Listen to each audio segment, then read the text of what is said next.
Abhay Singh IIT वाले बाबा का हुआ मिसयूज। तो भाई इन लोगों ने ना ये न्यूज वाले ना ये फिर से चालू करने की कोशिश कर रहे हैं, इसलिए मैंने लाइव किया था तुम्हारे साथ। एक बाबा जिसने मुस्लिम, सिख, ईसाई, दलित, ब्राह्मण सबको एक बताया, जिसने मजहब के नाम पर बंटवारे को नकार दिया, उसकी उल्टी गिनती उसी दिन से शुरू हो गई थी। और इसे रोकने के लिए पूरे के पूरे मीडिया चैनल्स, एजेंडा चलाने वाले डोंगी साधुओं ने जो है मोर्चा खोल दिया। मीडिया जो दिन रात हिंदू मुस्लिम डिबेट में उलझाकर देश की जनता को असल मुद्दे से भटकाती है, उसने बाबा को टारगेट किया, अभय को इनवाइट किया, साथ में अपने सेट किए हुए नकली साधु बुला लिए ताकि एक नैरेटिव गढ़ा जा सके, और वही हुआ भी।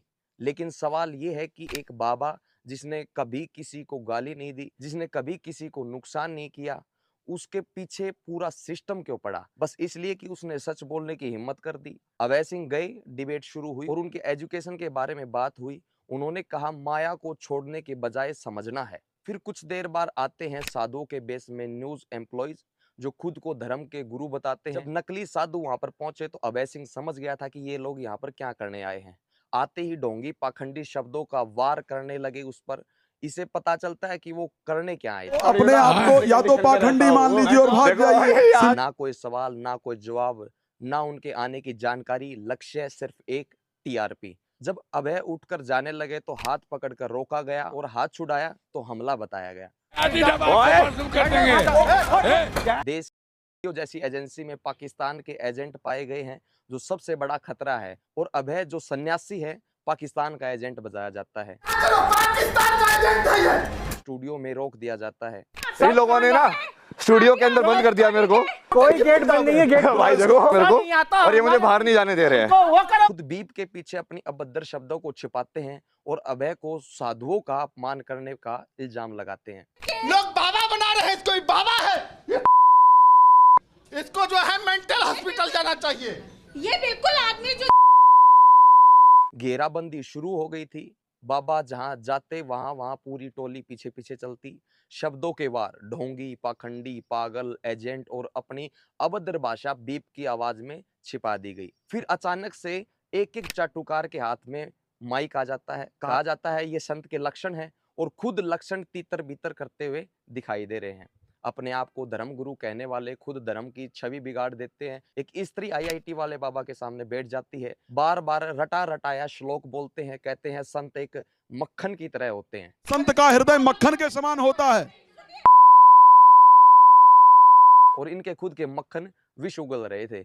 अगर उनके शब्द उनकी छवि से मिलाए तो सही मेल नहीं खाते। जिस दिन बाबा ने कहा कि मजहब सिर्फ एक राजनीति का औजार है, उस दिन से ये तय हो गया था कि बाबा को निशाना बनाया जाएगा। देखिए हमारे देश में एक खेल बहुत पुराना है, अगर कोई सिस्टम के खिलाफ बोलेगा तो उसके खिलाफ षड्यंत्र जरूर होंगे, और बाबा के साथ भी ऐसा ही हुआ। पहला अटैक उनकी बातों को तोड़ मरोड़ कर पेश किया गया। दूसरा अटैक डिबेट में सिर्फ उन्हीं लोगों को बुलाया गया जो पहले से तय एजेंडे के तहत बाबा को गलत साबित करें। तीसरा अटैक सोशल मीडिया पर उनके खिलाफ कैंपेन चला गया, फेक न्यूज फैलाई गई, और ये सब इसलिए कि बाबा ने हिंदू, मुस्लिम, सिख, ईसाई को बराबर कह दिया। अरे भाई यही तो सच्चाई है, लेकिन इस देश की राजनीति इसी नफरत पर जिंदा है। जो कोई भी इसे खत्म करने की बात करेगा वो सिस्टम की आंखों में चुभेगा। मीडिया का काम क्या होना चाहिए? सत्य दिखाना। लेकिन मीडिया का असली काम क्या है? नफरत फैलाना और टीआरपी कमाना। देखिए जब बाबा ने अपने विचार रखे तो मीडिया ने उनके खिलाफ मोर्चा खोल दिया, लेकिन असली सवाल ये है कि यही मीडिया उन असली गुनहगारों के खिलाफ क्यों नहीं बोलती? जब कोई नेता खुलेआम धर्म के नाम पर जहर उगलता है तो ये मीडिया चुप क्यों रहती है? जब भारत के अंदर कुछ जगहों पर पाकिस्तान का झंडा लहराया जाता है तो मीडिया वहां की हकीकत दिखाने के लिए क्यों नहीं जाती? जब गुनहगार खुलेआम घूम रहे होते हैं तो मीडिया उनकी पोल खोलने की बजाय उन्हें बचाने के लिए क्यों लगी रहती है?